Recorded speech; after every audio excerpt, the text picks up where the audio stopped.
अस्सलाम वालेकुम नाजरीन।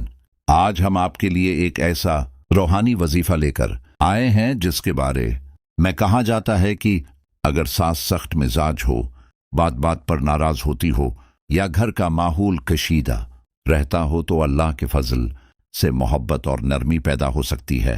ये वजीफा करने से पहले नियत साफ रखें और किसी का दिल दुखाने या गलत मकसद के लिए हरगिज़ इस्तेमाल न करें।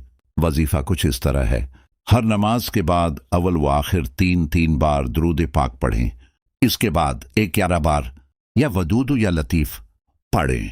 फिर अल्लाह पाक से दुआ करें कि सास के दिल में मोहब्बत, नरमी और अच्छे ताल्लुकात पैदा फरमा दे। ये अमल मुसलसल 11 दिन तक करें। इंशाअल्लाह घर के हालात में बेहतरी महसूस होगी और दिलों में मोहब्बत पैदा होगी। याद रखें, असल असर अल्लाह के हुक्म से होता है, इसलिए नमाज की पाबंदी, अच्छे अखलाक और सब्र को भी अपनी जिंदगी का हिस्सा बनाएं। अगर आपको ये रूहानी वजीफा पसंद आए तो वीडियो को लाइक करें, शेयर करें और मजीद इस्लामी वज़ाइफ के लिए हमारे चैनल को ज़रूर सब्सक्राइब करें। जज़ाकुल्लाह खैरन।